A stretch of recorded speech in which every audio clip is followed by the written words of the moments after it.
Welcome back. Welcome. Oh my goodness. Episode 7 hype. This is pretty exciting, my dude. After that crazy emotional roller coaster that was episode 6. I was on that roller coaster so hard. Yeah, same. I'm not a fan of roller coasters Really? IRL, but I would ride that roller coaster. Why don't you like roller coasters? I don't know. I've never really figured it out. I heard there was a story there, I'll be honest. If there is a story, I've blocked it from your repressed the memory. I was gonna say it totally. When you were little, your mother took on a roller coaster and you threw up all over her dress. And then she scolded you, and now you hate roller coasters forever. That's it exactly. That's it. Right. So yeah, here we are at the beginning of episode 7. Yeah. Look at this beautiful library. Yeah, it's pretty great. Oh my goodness. I'm just trying to think of how to even approach the subject I'm about to approach. There's something I would like to talk about before we even begin. What's that? Episode 7. It's a little somber, and I don't say that with sarcasm. But I think it's important to mention. Yeah. Going in. So, in Ryukushi's team, there were three kind of primary members of his team when he was riding Umineko. One of which was a man by the name of BT. Okay. He unfortunately passed away during the writing of EP7. The very early writing of EP7. And I just want to say that this is a thing. He passed away from an unnamed illness. And speculation is that it changed Ryukushi's writing from this point forward. I see. Yeah. I just wanted to kind of let you know that's a thing. Okay. Put you in a certain frame of mind. He was a very dear friend to Ryukushi.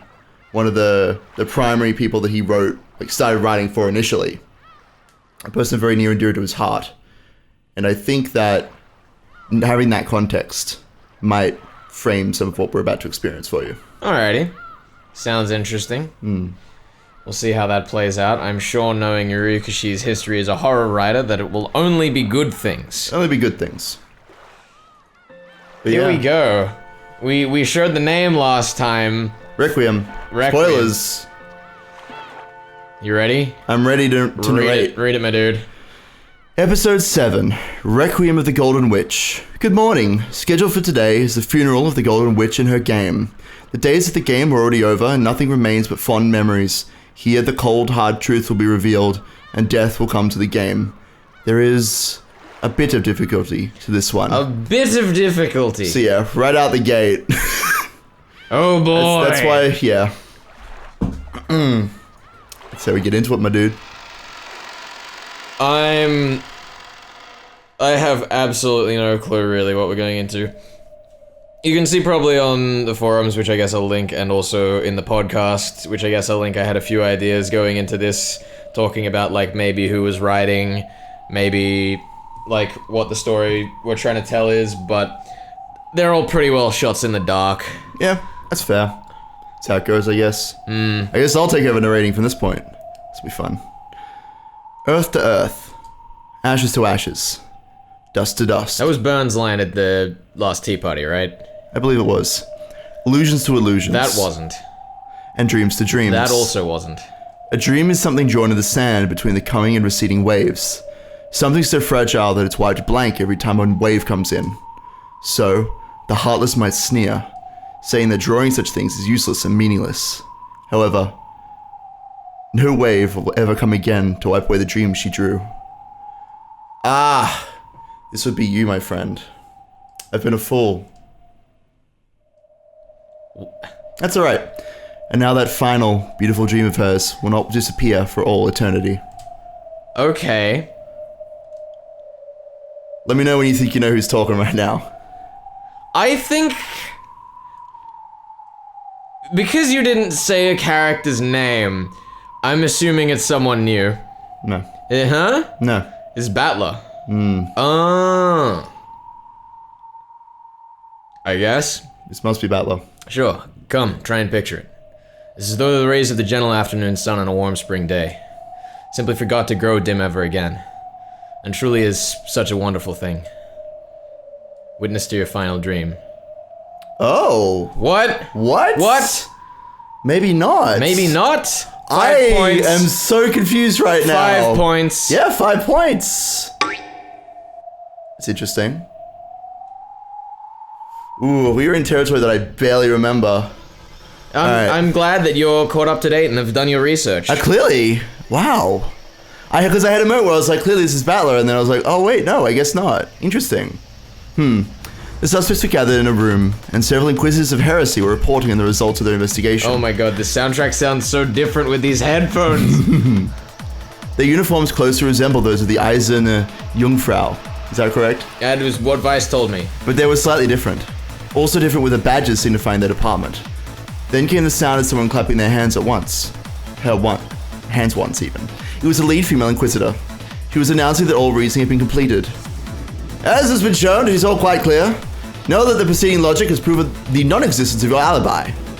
At the other end of her pointing finger was a quivering maid with frightened eyes. Her name was... No, that's not important. What matters now is that she could have entered the closed room study where the victim was found whenever she pleased. And furthermore, that her claimed alibi for the time of the crime has been proven to contradict the facts. Shaking, the maid tried to continue in her illogical pleading, but all of her statements had already been seen through. With this, we conclude our proof of the whodunit and the howdunit. Know that your position as the culprit is now an unshakable fact. You must be joking. Why would I kill the master I loved and respected so? I have no motive, no reason. Who did it and how? Know that the establishing these is more than sufficient. Please, allow me to speak. Know that motives are unnecessary mysteries. The Inquisitor spoke coldly. Of course, motives are unnecessary. They're unnecessary. As we all know from the hard study of murder mystery we did with Erica. Ah, yes.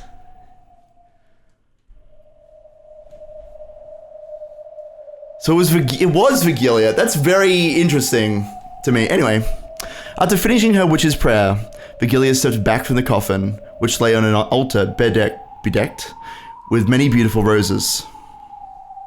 Here he is. In her place, Battler moved to the front of the coffin, wearing his territory lord's cape. Though the cape was supposed to represent dignity and majesty, it somehow made Battler look smaller. Battler held a book with a majestic binding in his hand. It was a game record that had just been written. Or perhaps it was a tale, a game, or else a fragment. Written in it was the dream that would be more enjoyable for her than any other. Battler pressed it against his forehead and contemplated for some time. He's got his grey eyes back. Then he kissed it and laid it gently in the coffin. It rested upon her chest. She looked like a little girl clutching her favorite stuffed animal as she drifted off to sleep. This is the sole tale I have to offer up to you. This tale will be shut up with you in your coffin for all eternity. So no one will be able to read it except for you, there in your coffin.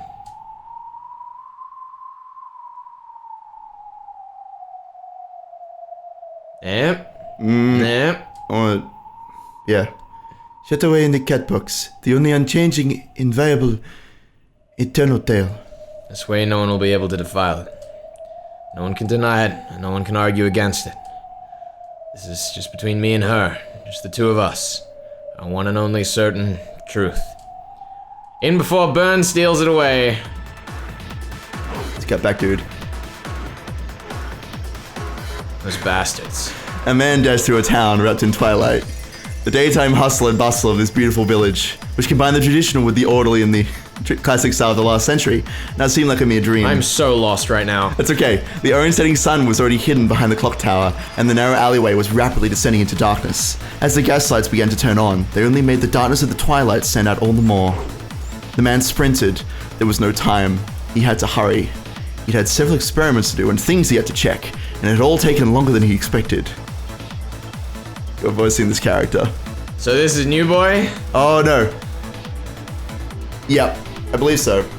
Oh no, this would be the Inquisitor actually. Yes, there's no mistake here. The whodunit and howdunit are more than enough in the mystery genre. In the mystery genre, the motive or the whydunit is given the lowest priority. To have a murder, you need to have a culprit, and he needs to commit a crime. Motive isn't required for that, so it's usually the most ignored element. In fact, these days, there are even some who call it unnecessary. I'm offended. If you find the culprit with nothing but the whydunit, that's no mystery. That's propaganda. However... Ooh. What is this? Oh, What is this sequence no, this is you. talking? This is you. This is a new character. I think you might have a guess on who this is. Is it?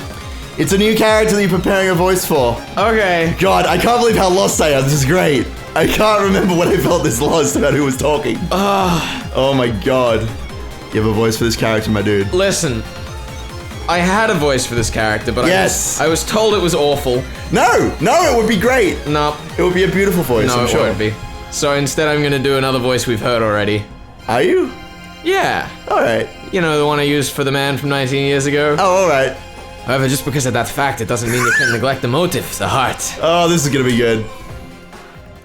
There's a very specific reason for this, and it's all based on a hunch, and we'll see how it goes. It's gonna be fun. I will laugh so hard if the hunch ends up being true. We both know how much fun she'll be having in her final sleep, so I doubt anyone could disturb it. This is such a mess of trying to follow what's going on. I know. After all, who could possibly disturb her sleeping child smiling at a happy dream? Man, if only we were using the voice pad. If only we had, if only we had a member of the team here who was supposed to know what was going on. Yeah, right? Come, it is time for us to leave. If we're too noisy, we'll wake her from her dream. You're right. What else should you do with a sleeping kid except put a blanket on them, turn off the lights, and walk away quietly? After looking at the coffer one last time, Vigilia turned around quietly. Battler did the same, but then he stopped and turned to face the rose-covered altar.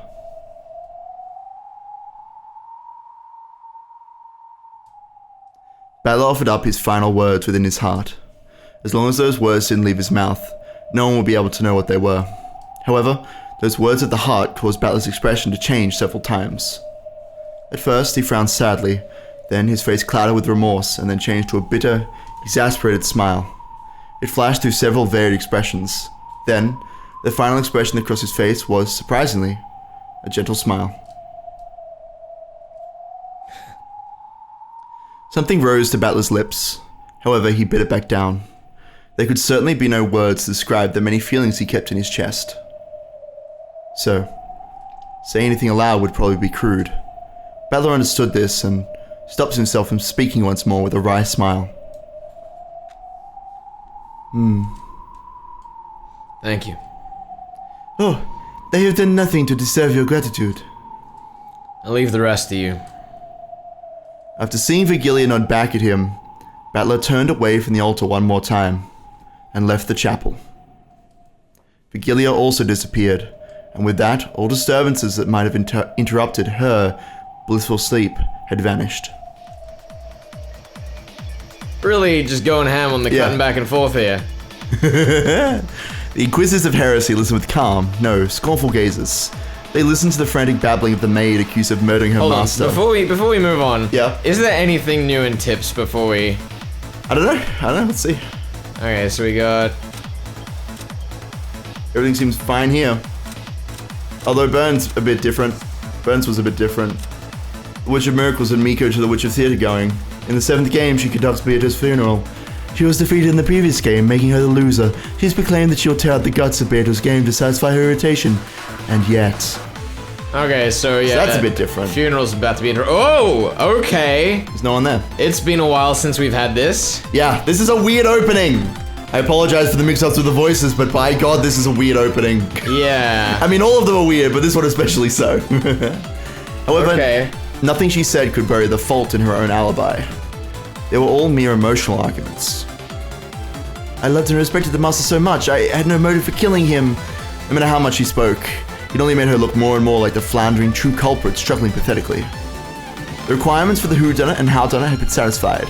As for the whydunit, the motive, the heart, no matter how much she spoke of gratitude for her master, who had graciously given her a job when she'd been left by the wayside after various misfortunes, it didn't help her case in the slightest in the mystery genre. Therefore, her motive didn't matter. All of that could just be squeezed out of the culprit afterwards. Oh, thank goodness. That's pleasant. An Inquisitor of Heresy took out a roll of parchment and held it forth, cutting off the maid's sobs and protests. This is how you committed the crime. Know that this indictment has been received by the Great Court, and that your arrest has been approved. Here's the warrant for your arrest. Motive is unnecessary. Know that such a thing is completely extraneous to the matter of pinpointing the culprit. Please allow me to speak. Know that we of the SSVD possess methods of reporting unrepentant criminals to reveal the truth. These interrogation tools, blessed by the powers of justice, we inquisitors of heresy, will strap up your limbs, burn you, crush you, stretch you, and then hang you. And in so doing, wring the red truth out of you. It isn't even necessary for you to confess. Aides, arrest that maid. I think this has been the most literal connection between blood and the red truth we've had so far. Definitely. It wasn't me. I didn't kill the master. No. Oh, there he is. What a fucking edgelord. This is you. Holy shit. Yeah, this is who I thought it was. This is who I thought it was. You've seen this right before. This is who I thought it was. You want a new image that shit? Let's new image that shit. Oh, what a fucking edgy boy. Usagi, that is brilliant. I love that so much. It's so weird having someone looking straight towards the camera for once. Yeah, that's great. I love it's like, fuck, that's what just... is that, like, anchor thing on his neck? I never really paid attention to that. I mean, it's clearly one of them is a key and the other's an anchor. Yeah. So, like red hair. I know, it's ridiculous. And the blue coat, look at all these What the fuck color is this choices. strap on his arm? I don't know. It looks like, it definitely looks like a uniform. It looks like a rank Yeah. But there's nothing on it, yeah. Well, I mean, unless the two black stripes are the, like, rank patch. Yeah, definitely. Well, anyway, this is your character. Give it your best. Hold it right there. You got the wrong culprit. Oh my god. A man kicked the door open and the Inquisitors were all shocked at the sight of him. Shocked. Who could it possibly be? Why are you here? Know that this case... If I'm right... Shut you. Know that this case is no longer your responsibility. Quiet. You find one person without an alibi and just assume she's the culprit. Do you really think there's no need for motive for heart in crime? Crimes are committed by people. There are no crimes without a heart. I'll never accept a theory that neglects the heart. Yeah. Know that your obsession of the why done it is simply embarrassing. Embarrassing. The why done it is unnecessary. Embarrassing. Such a thing can be extracted easily through interrogation. Even the Great Court has already acknowledged that the woman is the culprit. True, the Great Court does assume that everyone besides the maid has an alibi. But that's just because they heard you say so and they've mistaken your overconfidence and conceit for wisdom. Damn. If any one of the other suspects loses their alibi, your evidence so far proves nothing. Just look at how pathetic some of these alibis are. Did the clock in the reception hall strike midnight at exactly the right time? Did the dog by the back door bark at him? Yes! There's no doubt. There's no doubt. I fucking know who this boy is. The thing I love about this is that, like, I didn't know who this character was gonna be, but this voice originally comes from a character that would have been exactly like this. Yeah, definitely. So you managed to prove the maid's alibi false. Congratulations. But does it end there? It may have been possible for her to do it, but does she have any motive at all? Are the alibis for the others absolutely perfect? The maid wasn't the only one with a false alibi. You have to keep on searching if you want to find the others. Was there some sort of grudge against the victim, or some money-related problem? Don't abandon motive, don't abandon the heart. Dry mysteries where the motive can just be figured out later aren't worth anyone's time. If the maid isn't the culprit, then why did she fake an alibi? Even asking such a question is a waste of time. Know that we just have to interrogate her, wring out the red truth, and have a sign in red blood to everything that happened at the time of the crime. Yeah, you probably can do that. You can just use that torture of yours to squeeze out everything frankly and objectively as seen from the eyes of God. But you know what? I'll never accept mysteries and theories that lack heart. Yeah! I have already taken a responsibility for this case. I even have a decree right here. Come now, aides, know that there is no reason to hesitate. I order you to arrest this maid. When she gave this order, her subordinates hesitated, looking back and forth between their superior and that man. That man? That man. I won't let you. The real culprit's a different person. It's possible to use motive to find them, and their alibi trick is an old one. You can't neglect the heart. There's no need for that. We just have to find the suspicious ones who could have committed the crime, interrogate them, and squeeze out the red truth. On the off chance that they aren't the culprit, then we just have to interrogate the next suspect. You call that reasoning?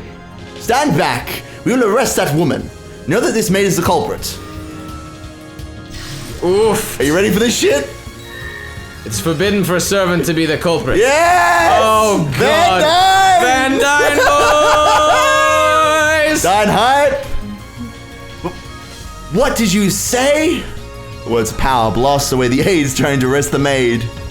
Van Dyne's 20 rules number 11. There we go. If you want to torture this maid, make sure you double check the alibis for the second wife of another lover first. Those who already have a clear alibi for the time of the crime. That's an alibi. Damn, the fool like you couldn't understand no matter how easy I make it for you. If you want to call yourself the head inquisitor, try figure out at least that much for yourself. Ew. Until then, I'll be taking the maid's arrest warrant. Then what about you? Can you prove that this maid didn't commit the crime? Know that she was clearly away from the kitchen at the time of the crime. What was she doing then, and where? She can't prove it, I can't prove it, and you can't prove it. No one can. That's why we have no choice but to use these torture devices to interrogate her until the red truth is squeezed out. You can squeeze out as much blood and truth from the true culprit as you damn well please. However, I won't let you interrogate or torture anyone who isn't that culprit. This is why everyone says you're too soft. All the suspicious must be interrogated. That is how Inquisitors of Heresy conduct our witch trials. That's right, we are Inquisitors of Heresy. Felling evil witches is our job. However, we mustn't risk hurting the innocent. We mustn't put them under suspicion. All humans have their own personal truths. Those should only be exposed when they commit crimes. We've been given the right to expose them. But there's one thing we can't do. What? No one, not even God, has the right to expose the innocent truths of those who have not sinned. Yeah. The maid finally realized that he was trying to protect her. I don't know who you are, but thank you very much. I'm really not the culprit. Yeah, I know. Your boyfriend said he'd be willing to give up everything to prove your alibi. You should thank him. The kid said that honor and reputation are worth nothing compared to you. But if he does that, he'll... Won't come to that. Exposing the secrets between lovers is a job for third-rate magazines. Oh! That's not mystery. I'll never allow for heartless reasoning. Then, for the first time, the man's sullen expression relaxed, and he patted the maid's head roughly. I'm sure you two will be happy together. Still, meeting together in secret while on the job is hardly praiseworthy. Try to keep that to a minimum. Thank you so much. Thank you so much. These words were heard only by the two of them. The man had learned of her innocence, which could only be proven by exposing the secrets of a pair of young lovers, and he had rushed about in search of a solution, resentful of the arrogance of those trying to expose us by forcible means. Point of your theory making is not to create a culprit or to trample truths that lie in the hearts of those who have not sinned. If you want to play the detective, don't neglect the heart. Otherwise, we're just intellectual rapists. Don't forget it. I was so bad. When the man spoke, Inquisitors no longer had any way to argue back. This man's name is Will. Yeah, boys! And yet, that's not what everyone used to call him. Head Inquisitor of Heresy of the SSVD, the 8th District Repentance Enforcement Agency of the Great Court of Heaven, Wizard Hunting Right. There he is. Lord Right. This is the last thing I have to pass on to you guys. Go on the next Wizard Hunting Right to remember it. No matter what. Yes! What the fuck is this? What just happened? I don't know. Oh, OP it's the time! OP. Oh god. Turn that shit up. Volume max. When they cry for. Oh shit, standing over a coffin. Yeah. Oh my god. This is very different from the last one. Yeah, it is. Very different. Sorry to be talking over it again, but I think we've already hammered home at length. We don't want to get copyright stricken. Fuck that shit. It's not great. Ah, it's so good though. It's really interesting, like, I don't think I've really been able to, like, pick apart anything that really, like, significantly tells you what happens before it does. But there's definitely a few things that you can notice. Shout out to afterwards. Die. Who the fuck is that? What? Who was that? No one! That was someone standing in front of Right just then. No, it wasn't. You're seeing things. I love how that was immediately preceded by me saying there's nothing that'll tell you what's about to happen. Oh, shit. Holy fuck. Yeah. Bern and Lambda look so short. I know. They are little kids after all. And then all the paintings, We only had 5 thus far. We had, what, episode 1, episode 2, episode 3, Battler. Yeah, Battler and Erica. And Erica, so, yeah, 5. So all except for episode 4 have had a painting. I wonder why they left out episode 4. I don't know, I was disappointed. I wanted more portraits. I wonder who you would have picked for episode 4. Probably Angie, right? No, Maria, because she was the one that Maria. as a witch. Of course. What a gorgeous little island. Yay. Did I mention that in the anime it's basically a seagull-shaped island? I'm pretty Yes, sure I did. you did. But I just want to make sure that we know that that's a thing. What a dumb... Let's not backtalk the anime right now, but yeah. It's the chapel. Oh my god, it's the chapel. We're Is it here, Magic boys. Chapel? Oh my goodness. Quietly, quietly. The rain fell down. The rain of sadness dripped down the outer walls of the chapel, quietly washing away the dust of the world of the living. The chapel doors were open. During a wedding, only those with invitations are allowed inside. However, during a funeral, the doors were open to all who remember the deceased. So, this must be a funeral. A shadow holding an umbrella approached the chapel. It was Will. What? New visitor approaches. Okay. Yeah. This was not... Yep, this is a weird opening. Some might say confusing. A reception desk had been set up at the chapel's entrance. We've never seen this part of the chapel before. As the shadow approached, Cannon, who had been sitting at this desk, stood up and welcomed him with a bow. This is the reception desk. We are collecting the names of all mourners. If you would sign in here. Sorry, I'm not a mourner. I'm here to meet with someone. Came to a funeral to meet someone. A dubious expression rose to Cannon's face. Will pulled an envelope from his pocket and showed him the sender's name. My apologies. Please, enter. Thanks. They at least have one of those. Thank you very much. I am sure she will be pleased. Cannon handed him one of a set of golden roses, which were being handed out to all the mourners. Will took it, silently bowed his head, and entered the chapel.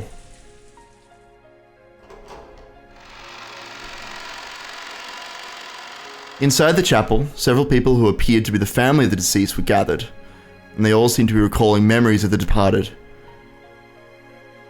Oh, Beatrice! Why? Oh. Father, please, take care. Why don't you rest in the waiting room for a bit? I killed her. I did it. Absurd. How could that be, Rosa-sama? Father's really bawling. Here, Beatrice. Huh. I'm sure you didn't cry this much when Mother passed away. Oof. Hey, now's not the time to say things like that. Thank you, Hideyoshi. Some sobbed, unable to conceal their tears, and some spoke softly of old memories. They were all remembering the dead in their own way, it seemed. When Will approached the altar, several people turned around. Of course, none of them knew who Will was. Of course. Paying this no mind, Will walked in front of the casket on the altar, which seemed to be buried under golden roses. Inside the casket, there was no corpse. Instead, as though it lay there in place of a body, was a single thick book with an extravagant binding. The space all around it was filled with countless golden roses. There were words printed on the book's cover. To my beloved Beatrice, October 5th, 1986. This is utterly perplexing. Yeah, it is. Miss Beatrice. If it was Mrs., then forgive me. Never met you.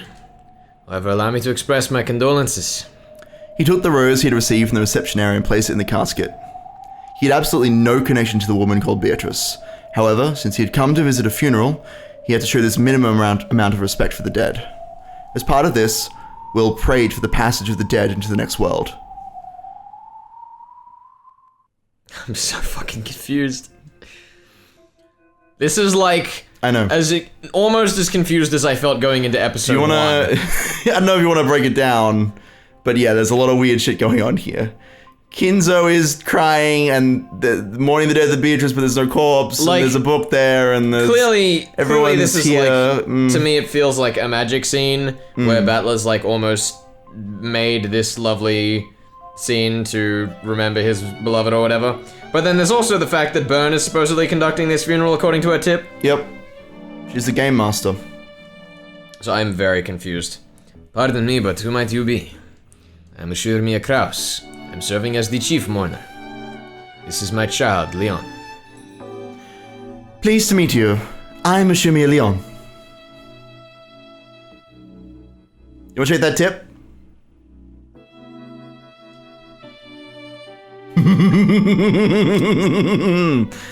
Monsieur Mia Leon, the first child of Kraus and Natsi. Jessica is the second child. Was given the silver ring as the successor to the headship, and will succeed the position of family head upon turning 20. Mild, polite, and without any clear faults, except for being too young, Leon is a more suitable successor than anyone else, and is adored by Kinzo.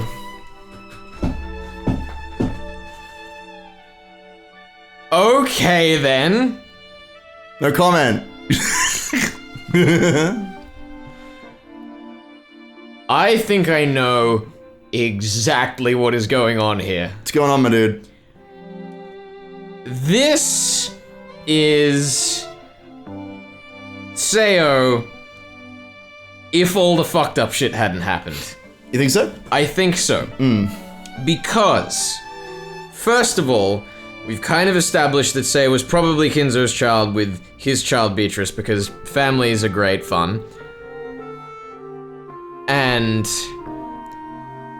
I kind of pinned down when I was discussing the epitaph with someone else that maybe the epitaph was for the purpose of searching for his child under the perhaps assumption that they had survived this incident. And if the chapel was where the answer to the epitaph lay, and outside the chapel there were a few statues of a certain creature. Of lions? Of lions. No, never. Oh. No confirming or denying anything. Oh, I think I know exactly what this is. This is gonna... I don't know how this is gonna play out, but I think I know what's going up here. I think I know what's going up here. So this is what would have happened if Nasri hadn't thrown the child from 19 years ago off a cliff, is basically what I'm saying. Maybe. Can either confirm or deny, of course. Then, the heck are you? It's written as this, but pronounced Leon. I guess it is a bit strange for a Japanese name. Will stared at Leon's face, wearing a confused expression. He hadn't seemed particularly interested in Kraus, but Leon had apparently drawn some kind of reaction from him. Rather than interest, it was more as though he felt like something was out of place. I agree, Will. Something is very out of place. Well, Madame says it is about time. I see. Ladies and gentlemen, if we are too noisy in here, it may disturb the dead. I've been told that the waiting room has been readied. Shall we move over there? When Kraus called out to everyone, they began to move towards the chapel waiting room. My apologies. Leon, could you entertain our guest for now? I'll guide the others to the waiting room. Yes, Father. It looked like a natural conversation, with no awkwardness for either father or child. Father and child, is it? Yes, but why do you ask? Shimmy Kraus's child is supposed to be Jessica. Jessica is my little sister. Do you need me to call for her? I love that they just have completely avoided gendering Leon at all.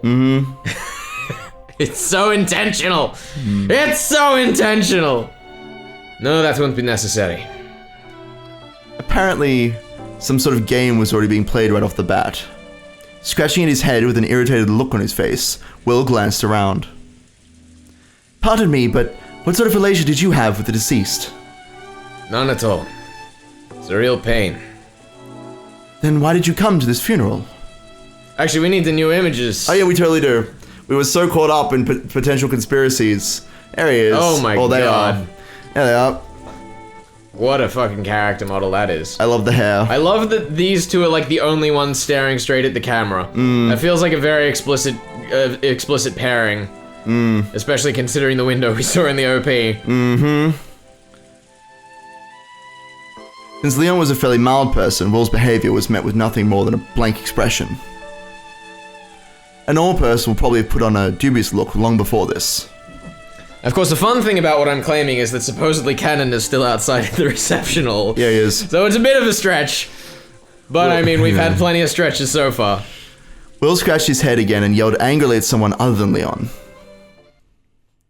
I'm here. No. Oh. I'm here. Oh, wait. No, this is you. Isn't it about time you showed your face? I fucked up. Oh, I'm a fool. The members of the Ishimiya family had already followed Kraus' instructions and moved to the waiting room. By now, no one could be seen in this cold, vast chapel decorated with gold roses, except for Will and Leon. I'm gonna give 1 point each. Oh my god, I'm a fool. It even said Will yelled, and then the next I know! I don't know what happened, I wasn't thinking straight. This is me. So, you've come. Wizard hunting right, Inquisitor of Heresy. The girl's voice came suddenly from behind the pair. Who's it gonna be? Who's it gonna be? Oh, I wonder who it could be. Oh god. Hello. So it seems like Vice was utterly correct. Yeah. Did you read his post? A little bit about how Bern was gonna try to use Van Dyne to tear apart the game because of how it had broken all the rules. Yep. I love it. It's like they're hanging out. Shout out to Vice. When Leon turned around in surprise, a girl appeared out of nowhere and drifted down on top of the altar. She landed softly on the sacred funeral altar as though this was perfectly normal, crushing the golden roses under her shoes. Oof, that visual. Of course, Leon didn't know this girl. Just why on earth were all these people unrelated to the funeral popping up one after another? Morty, you're tired. You have a job you need doing. Go ask the new right. No. You're the one I want to ask. Who the fuck is the new right? I'm giving this case to you. Did you read the tale I sent you? I skimmed it. I don't know who you are, but please, get down from there. It's a sacred altar. Snapping out of a daze, Leon told the girl to get down off the altar, but she ignored this completely. On top of that, Will kept on talking to the girl, so Leon wasn't even there. I hear this is Leon. Who is that exactly? You've already heard who. Show me a Leon. There's no case of a person with that name appearing in any of the previous games. This is your piece. No. It's a true and proper piece of this game board. A character appearing in the story. You're the game master. That means it's your piece. I've just moved from Bearder's cat box into a larger cat box. Leon is one of the pieces who has the possibility of appearing inside it. I see. In other words, it's your piece. It's a piece I place, would be the correct way to say it. So you're saying this piece isn't your subordinate like Erica?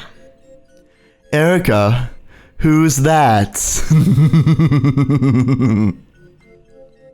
Rude. I know, right? Well, she's in the depths of oblivion after all. It's true. Erica-san? The depths of oblivion, how fitting. Yeah. Don't try to understand. You'll just get a headache. Leon didn't have a clue what they were talking about. However, though neither person was familiar, it seemed clear that they both knew a lot about the Ushumia family. I don't know what you two are talking about. Anyway, you, girl, please get down off the altar. I asked this as the successor to the Ushumia family headship. Even Leon was finally forced to speak in a raised voice to that girl, who continued to chat while casually standing on the altar. However, the girl ignored this completely. On the other hand, Will did show a reaction. I like that she just floated down from the ceiling, pretty much. I know. And it was like, get down from there, you silly girl. Like... Well, I mean, the way that we've seen the magic scenes framed thus far is like everything freezes and some characters unfreeze. It's true. So maybe Leon didn't actually see that. Maybe. The successor is supposed to be Kraus. My father, Kraus, will be the acting head until I turn 20. Then, I'm to succeed the headship. First I've heard of this. Can you prove it? It seemed that even Leon was starting to get ticked off by now. That calm expression appeared to twitch slightly. This is the successor's silver ring of the one-winged eagle. Is that proof enough for you? Silver ring. The golden head's ring has appeared several times, but I never heard anything about the silver ring for successor except for that time it appeared last episode at the end when Beatrice got one. Well, it was silver and gold, if I remember correctly. Yeah. I thought it was a silver ring. It shone... Oh, actually, right at the end, it might have. Yeah. I'd have to double check it. I don't remember Kraus or Jessica ever wearing one of those. I'm glad. For someone who's just skimmed it, it seems you've read it pretty well. When the witch hands you a story, you never know when something absurd will pop up. Especially when it's a great witch from the Senate. Who in the world are you two? Sorry, but I don't have a clue what you're talking about. If you've finished offering flowers for the departed, please make your exit. It seems you two aren't worthy of our family's hospitality. Woofed. Leon finally ran out of patience. These were the strictest words that this gentle kid could unleash. However, Will and the girl seemed not to care at all. Didn't come here because I wanted to. We're wasting time, so let's move onwards. Right, try and beat this game. As the game master, Ben Castle, I invite you to join in. I refuse. Why? I'm retired now. Reasoning and mysteries aren't my business anymore. How do you intend to spend the rest of your life? Is wizard hunting right going to give up witch hunting? There's still fox hunting and clam hunting to look forward to. What a fucking meme. The best part is like, Wright was a fucking rich British dude, so it's just straight up. It makes sense. I didn't come here to discuss the rest of my life with you. So, you came here to refuse? Know that your powers of deduction are truly a sight to behold. Then do as you will. Go wherever you please. That is, assuming that you can leave this place. So, what are the terms and payments? In truth, Will had resigned himself from the beginning. He knew that he was incapable of refusing an invitation from the great Lady Bern Castle. Who killed Beatrice? That's my game. In payment, I'll forgive you for your insolence and let you leave this chapel. I hear that boredom-hating witches just love being spoken to rudely. That's only for hags who've tired of life after 1,000 years. I'm still plenty This young. is like the best face in the entire game. Yeah. So I love thinking up horrible fates in which to trap rude men like you. Can I just double check something? Which one's the back button? Boredom-hating witches just love being spoken to rudely. Man, those boredom-hating witches who like being spoken to rudely sure are old hags, aren't they? Yeah. Shout out to Featherin. So, who's my enemy? There is none. There's no one stand in your way. I just want to sit back and watch you make your beautiful checkmate in this game. I've even found you an ally. That's what this Leon is for. After hearing that name spoken out of the blue, Leon frowned once more. Apparently they were moving things along without Leon's knowledge or understanding, which the latter seemed to find truly irritating. Leon is a member of the Ashumia family, and should prove to be a useful ally seeing as no one in the family knows you. I'm not sure what all this is about, but I can hardly be of assistance until I know what's going on here. There, see? With help like this, it'll be a piece of cake. Entertain me and my master, wizard hunting, right? Owl may be a polite theater goer, but I might throw popcorn at you if I get bored, okay? Shout out to episode 6. Shout out. Will scratched at his head with a displeased look on his face. He wasn't at all interested in getting involved, but by now he realized that he couldn't disobey Bern Castle's orders. Then, he approached the casket and pointed at its rose-filled insides. You asked me to solve the case of Beatrice's murder, but Van Dyne's 20 rules number 7. Do you remember what it is? I reckon you can take a stab. He's pointing at the empty casket. There has to be a murder, right? It's forbidden to have a crime without a corpse, yeah. Close, yeah. That's a devil's proof. Maybe it just isn't inside the casket. Unless you can prove that no corpse exists, that is mystery. Rule number 1, it's forbidden to have a crime without all clues presented. Don't worry. Everything is gathered here. Though there was no change to Will's unsatisfied expression, he seemed to have understood the general pattern of this place.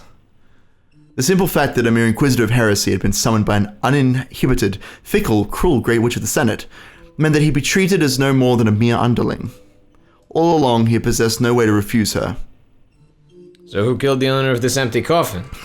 I'll answer that question. However, you let me do things my way. As you like. Bye, Bern. Bye, Bern. Thanks for hanging out. Lovely to see you. Where's Landa? Your best girlfriend. First off, I need to make you understand the current situation. Yes, that would be extremely helpful at the moment. Leon's expression seemed nonplussed, angry, and confused all at the same time. Over here. It'll be faster to see for yourself. Wonderful. Please, lead the way. Will signaled with his chin for Leon to follow him and spun around. After snorting once in an unsatisfied manner, Leon followed him as though resigned to see Will's little show.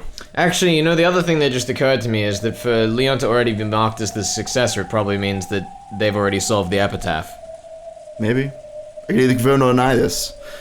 As she watched them leave the chapel, Bern Castle sneered silently at them, a cold smile on her face. But then again, the epitaph, I'm claiming, also probably exists because of what happened to... Okay, it's a mess. That's a mess. That's a mess. That's a mess. As the maker of the Great Witch of Theatre going, drama and spectating, feather and something a la Aurora, and as the Great Witch of Miracles, I, Bern Castle, announce the start of this game. God, I love her. The tale's title is Requiem of the Golden Witch. Spin a tale fitting for Berta's funeral. Well now, let's see just how you drag out the guts. Thanks, Bern. I love her attitude so much. She watched until the pair had left the chapel. Castle's form evaporated into the empty air, just as she had arrived. All that remained was her unpleasant cackling. Wonderful. Wonderful. Feather and something our Aurora. Jesus. Outside it was still raining. When Cannon saw the guests and the successor approaching the reception desk, he bowed deeply. Good work. You can take a break now, so would you mind leaving? It's Cannon. Yes, as you wish. It's so perfect. Yeah. Cannon bowed deeply, then disappeared. It's like Leon won't know any of their names because they don't exist if she does. No comment. Or he does, or whatever. They do. Fucking neutral genders and shit. Let's go. I've aggravated Twitter already. Don't you remember the names of all your servants? Our family has many young servants coming in and out, and they're usually replaced quite frequently. Well now, what are you trying to explain to me? Who are you, and what business do you have with this family? Of course, there's no need to convince me. Feel free to head on home if you want. There's no going home. Not for me. Not for anyone. Could you please give that a rest? Stop speaking in confusing riddles like that all the time. Even I have limits to my patience. If you don't want me to see Wolf, should I call Genji or Goda? Don't freak out. Look at this. I'd like to see Goda try and take on Will. That would be fun. Oof. Yes, I can see that. It's one of the memorial roses. Are you going to show me some kind of magic trick? Will took one of the flower offerings, then showed it to Leon as though pointing out that there were no mechanisms or tricks. Then, he slowly lifted it upwards. Watch. Yes, I'm watching. Is a dove going to fly out of it? Or is it going to be flags and fireworks? Huh? Will threw the rose. Anyone would have expected it to fly in an arc and land in some puddle. It didn't, which was why Leon had been struck dumb. The rose thrown by Will certainly had flown in an arc. It should have sped on rapidly through the air. However, as soon as it passed out from the shade of the eaves, it was about to reach the rain. It stopped right in midair, as though the air surrounding it had turned into syrup. That wasn't all. As it hung in midair, the rose's beautiful golden petals began to darken one after another. And it became a black husk, like burnt charcoal. And even after this happened, it remained suspended there in the air. What sort of trick is this? Ah! Don't move. Leon moved closer to try and touch the remains of the rose, which still hung in the air. Will had roughly blocked the way with his arm. It was as though he was telling Leon that leaving this place meant certain death. This chapel has been cut off from the fragment. We're currently locked in a concentrated loop of time. What do you mean by that? Explaining's a pain, so I'll just give you the short version. Basically, unless we play along with that witch's game, no one can leave this place. What? The funeral is already over. I'm sure some people want to return to the mansion or the guest house. We can't be locked up in here. You got a bone to pick, that witch is the one you're looking for. Being stuck in a place like this isn't any more pleasant for me. That girl's your friend, right? Make her stop all this weirdness. She's probably sitting in a spectator seat with a bucket of popcorn about now. She won't come if we just call her. What on earth is going on? That short sentence described all of Leon's feelings at that moment. However, Leon had seen the rose wolf through, wither in an instant in the rainy darkness. Leon tried doing the same thing with another rose, but the effect was exactly the same. No one would want to use their own body to test this fearsome something that could make roses crumble instantly. This fearsome something? There's only one way for us to be released from here. You have to play along with Bern Castle's game. You mean the one about who killed Beatrice? That's what she's telling us to investigate. You could fill me in, this would go more quickly. The fickle witch will be completely satisfied. You'll be able to get rid of the two of us, and I have a date with Diana when I get back. If I keep her waiting too long, she'll start tearing up the sofa again. What? What the fuck? Who killed Beatrice, you say? That's hardly something you should go barging into a funeral and asking the family about. Questioning the family is one of the basics of the mystery genre. Just give up and accept it. I do know that Beatrice is the mistress of Kinzo, the family head. You really are a strange person. How do you know so much about this family? Are you sure you have no connections with us? Will knew this much about the Yoshimiya family because Bern Castle had shown him all of the fragments so far. Of course, he had no sort of connection with the Yoshimiya family himself. The very plane of his existence was on a different level.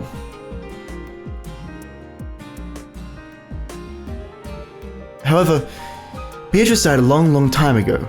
According to Genji, she passed away before the marriage was completed, but the reason for her death is unclear. To be honest, this is the first I've heard about her being killed. Oh, I might have hicked up a little bit. Well, it's fine. You know, it's interesting. I just realized that... I feel like either character could be saying this line, but yeah? The thing I love is that we kind of have like Leon as a thing in the story purely so that we don't have to worry about the culprit being a servant. Yeah, no comment. Neither confirm nor deny any lack of servants.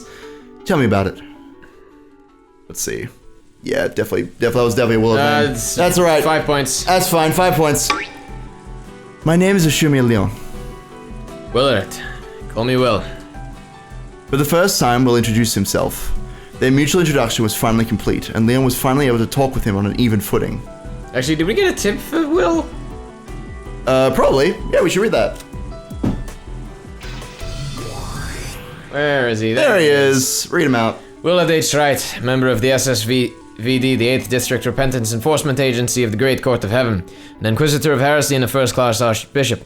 He's commonly known as Wright of the 20 Wedges, or Wizard Hunting Wright. He was an ace Inquisitor of Heresy in his youth, feared for being both ruthless and merciless in his work. However, at some point there was a change in his work attitude, and his previous flashy escapades became a thing of the past. His current style is often fickle, alternating between laziness and obsessive bursts of energy regarding mere trifles. By now everyone has given up trying to understand him. He's already filed his resignation and it had been accepted. Only a few days remain before he'll lose the name of Wright. Rip. What? So he's not going to be right anymore. That's odd. He's going to be a not right. Willard H. nothing, I guess. However... Willard H. wrong. However, Leon took a deep breath and looked up at the sky, wearing a vague smile. Will-san. Call me Will.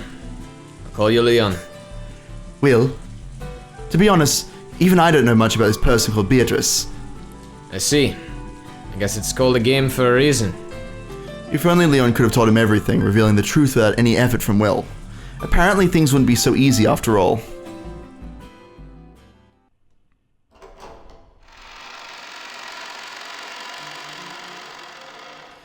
Everyone who enters the Yoshimiya family knows the name and image of Beatrice. That's because of the massive portrait hanging in the entrance stall, isn't it? That portrait was first displayed in April of 1984. Seriously, how is it that you know so much?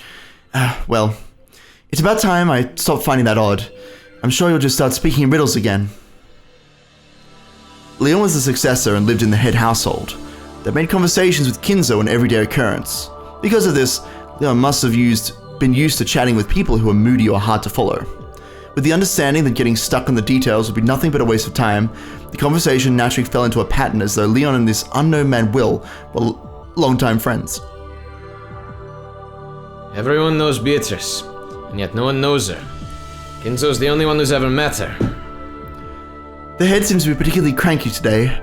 I'll introduce you to him when the chance presents itself, so I ask that you develop an appropriately discreet attitude, Will-san. That was quick. I thought you'd resist a bit more than that. I'm used to speaking with the family head. I've learned to accept most unreasonable situations and just go with the flow. Bern Castle had set up a barrier, cutting the chapel off from the rest of the world. To destroy that, they would have to find out who killed Beatrice. For Leon, who had already experienced many of Kinzo's rantings, understanding this much was more than enough. So we're doing another This is the end of the game and we're going back and trying to solve it before we get to the end. Sort of, yeah. Castle even said all the clues have been gathered here. It's almost like that moment in detective novels, you know? Oh boy, this is going to be quite the ride. It's gonna be fun. See you next time.